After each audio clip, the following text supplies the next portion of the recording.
এই বেচারা, তোরা তোদের বাপের এলাকায় ঢুকে পড়েছিস, এখান থেকে তাড়াতাড়ি পালা, না হলে অকালে মারা পড়ে যাবি। নামটা মনে রাখিস, রামসাগর জলট্যাঙ্কি গোড়া প্রেজেন্ট। বাপ তো বাপই হয়।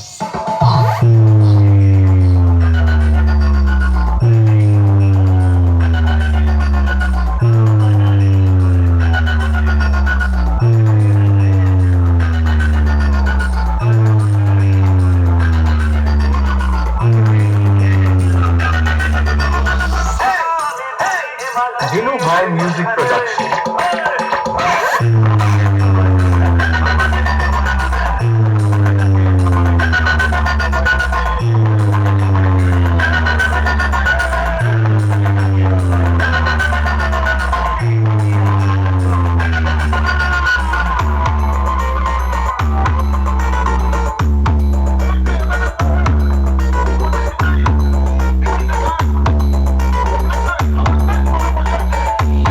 রামসাগর জলট্যাঙ্কি গোড়ার ছেলেদের সাথে লড়তে আসলে তোদের জাঙ্গিয়ার ভিতর দিয়ে হাওড়া ব্রিজের মতো হাওয়া খেলবে। রামসাগর জলট্যাঙ্কি গোড়ার ছেলেরা কোনোদিন কারোর কাছে মাথা নত করে না। তোরা পারলে একবার আমাদের কাছে টিউশন পড়ে যাবি।